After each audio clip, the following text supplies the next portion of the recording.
Lui, il en a plein parce qu'il en a fait 5. Chéri, dis-nous quelque chose qui sort de l'exclusivité Extra Time. Hein? Une anecdote par rapport à la CAN. Tu sais, quand on parle des anecdotes, je suis le champion, j'en ai beaucoup. Des bons, des mauvais, des stables. Bon, c'est vrai que moi, là, je veux commencer par ma toute première CAN. J'arrive, j'étais encore en centre de formation en DFCMS en 2002. Où je suis appelé. C'est toujours au Mali, hein? Au Mali. Ouais. C'est Casso. Donc je suis appelé à défendre les couleurs de la nation. Ça a été compliqué quand je suis arrivé. Bon, j'étais un peu le petit fou de la sélection. J'avais peut-être quoi 16 ans, 17 ans, mais j'étais vraiment fou. C'est-à-dire quand les joueurs s'entraînaient, moi je dansais. Quand le coach faisait des réunions, moi j'écoutais la musique. Donc je me rappelle, écoute, paix à son âme, Tchangaï. Ouais. On était à 26, on était logé à l'hôtel de la paix. Donc j'arrive, on me dit Manu, tu n'es pas en sélection, tu vas pas être sélectionné pour la CAN. Je fais mais qu'est-ce que moi j'aimais vraiment à cirer de la CAN. Là je suis au pays, je vis bien, mais alors que je savais pas l'engouement de la CAN. Parce que j'étais jeune, j'avais 16 ans. C'est pas ce que ça voulait dire. Donc bon, après ils ont fait réunion avec, c'était coach Chanile Banan qui était le coach. Il m'a appelé, il m'a convoqué dans son bureau. Je lui ai dit écoute, tu me prends, oui, tu me laisses, je suis content. Moi, ça me t'égale. Et on parle à CAN, et c'est là où je me suis dit, waouh, on parle à CAN. Bon, à l'époque, je connaissais déjà le nom, hein, Olembe du Cameroun, Shabani Nonda de Monaco, qui était très très fort. Donc, on arrive à la CAN. Malheureusement, ces cas, on doit manger tous ensemble. C'est-à-dire le Togo, on était dans le groupe du Togo, la Côte d'Ivoire, le Cameroun et la RDC. La RDC. Village CAN. Ouais. Donc, on arrive, voilà, c'est là que je raconte aussi à Shabani Nonda, on arrive. Bon, nous on passe, les Togolais, on passe à table en premier, content d'être là. On a porté nos trucs à l'époque, c'était notre équipement, c'était Kappa. Bon, on est à table, on attend Kokoko, on ouvre la porte, on voit les Camerounais qui rentrent dans la pièce. Écoutez-moi bien.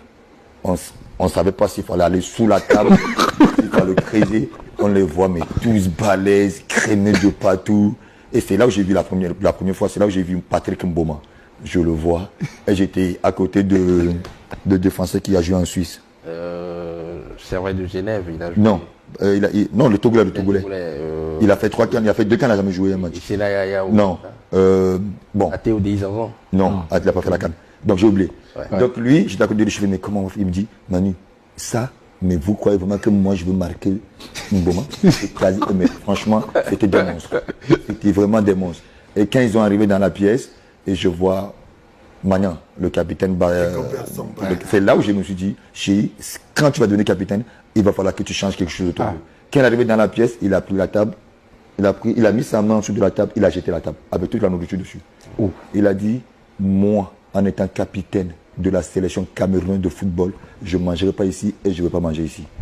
Et je vous jure, 2-3 heures après, on a entendu, bon, c'était partout dans la carte, c'était partout, hein, dans la télé, tout ça, comme quoi le gouvernement camerounais il en a parlé. Envoyé un avion. Il en a parlé, Eto'o en a parlé lors du ballon d'or, oui. Donc ils ont fait décoller un avion avec la nourriture, avec les cuisiniers, avec tout le monde. Mais en 3-4 heures, c'était réglé. Et là, je me suis dit, ok.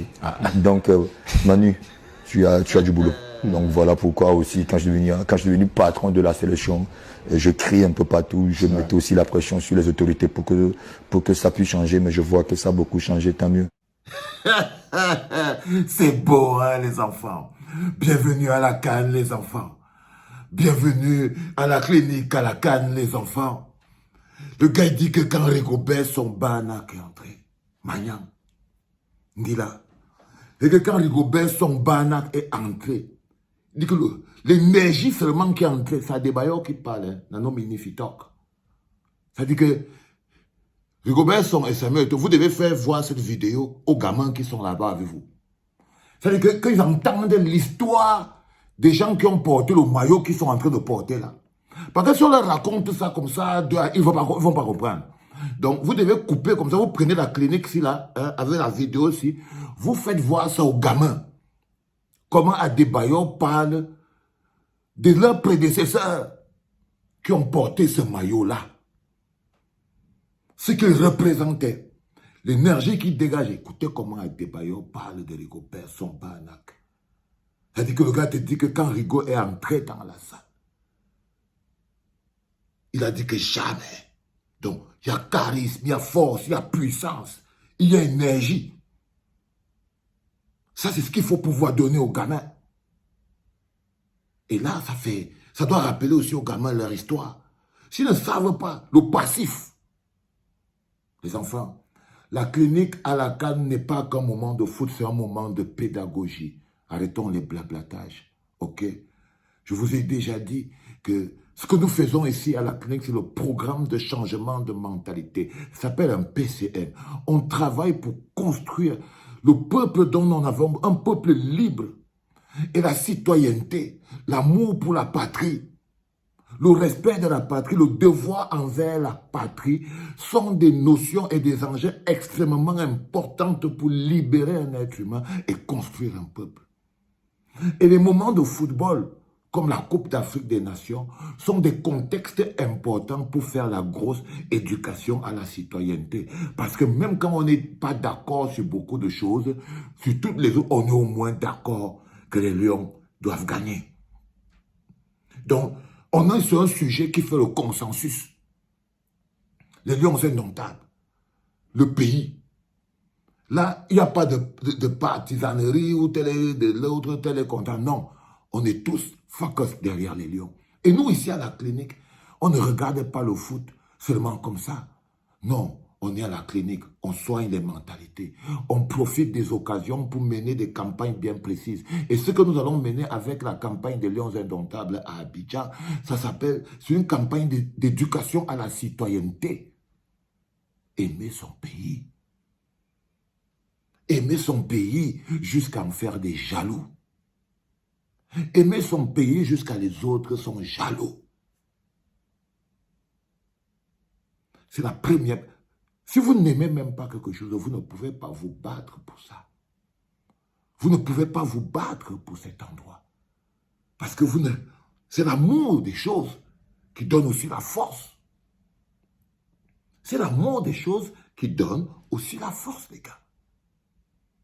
Donc, ces moments de Coupe d'Afrique, ce n'est pas seulement des moments de foot. Aussi vrai que le football, c'est un élément de puissance et de domination, soft power, l'un des plus importants au monde. Mais là, on n'y est pas encore. Vous êtes encore en train de voir le monde à l'échelle des graines de riz et de haricots lancés par terre. Et du coup, nous, on doit profiter. Je dois vous expliquer que cette période de CAN, où on a les Lions indomptables qui sont là-bas, c'est le moment où, ensemble, on va pouvoir mettre sur pied le module d'éducation à la citoyenneté. Comment se dépasser? Quand on prend le petit qu'on a pris au début, là, le petit François Mouguet, c'est des modules d'éducation à la citoyenneté. Les enfants, ne sortez pas des cadres.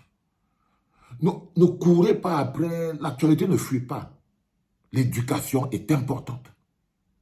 Aimer son pays, être capable de supporter les Lions indomptables au-delà des joueurs. Ça veut dire par exemple que si on met 12 peintres qui n'ont jamais joué au football, mais c'est 12 peintres, ou un peintre, un menuisier, un planteur, un vendeur à la sauvette, on en fait 12, on les met. Dès qu'ils portent le maillot vert ou jaune, c'est comme on s'agglutine, le soutien est incontesté. Parce que ce qu'on supporte, c'est d'abord le pays. C'est d'abord le pays. C'est lui qu'on supporte d'abord. Et c'est lui qui nous permet de se lever. C'est pour ça que ces moments de CAN sont des moments où, si les Lions n'étaient pas qualifiés, j'allais être triste. Parce que le moment d'éducation à la citoyenneté propice, bien organisé, je n'allais pas l'avoir parce qu'on n'allait pas être qualifié. Maintenant, tu vois, on est tous un peu là et ça nous permet de comprendre. C'est un peu comme l'autre bonhomme, Pascal Pierre. Il vient à la télévision, il prend les ciseaux et il coupe le maillot. Sous prétexte que c'est un faux maillot, il découpe les couleurs du Cameroun avec l'étoile et tout et tout. Si on ne vous apprend pas ces choses, vous allez grandir et devenir des Pascal Pierre. Si aujourd'hui, ces gens sont des gens comme ils sont là, les Pascal, c'est parce qu'ils n'ont eu aucune éducation à la citoyenneté et au respect des couleurs. Ils n'ont eu aucune de cette éducation. C'est pour ça que si vous voulez devenir des Pascal Pierre, vous pouvez tous, vos enfants, tout le monde, vous pouvez devenir des Pascal Pierre, des gens sans le respect du pays. Mais vous ne pouvez pas savoir quelle malchance c'est pour un pays d'avoir des citoyens qui n'ont aucun devoir envers ce pays. Ce pays est voué à s'écrouler. Un pays qui a des citoyens qui pensent n'avoir aucun devoir envers le pays. C'est un pays abandonné à lui-même. C'est un pays qui est voué à s'écrouler. Non. Chaque devoir citoyen a un devoir envers le pays. Le devoir d'amour. Le devoir d'amour. Aimer sa terre, son pays, construire une famille, une nation, faire nation. C'est important. Et cette période de Cannes nous permet de faire nation, nous permet de faire la campagne qui consiste à comment faire nation, pour que vous puissiez enfin ressentir un peu comment c'est bon quand on peut faire nation. Oh les enfants, ces enjeux sont tellement importants. Ces enjeux sont d'une importance, mais vous n'avez aucune idée. C'est-à-dire, la bagarre c'est bien, l'éducation c'est important. Construire les gens de demain. Partager au maximum la famille. Pour que tout le monde comprenne. Love you, my people. C'était le deuxième en direct de la clinique. C'était papa.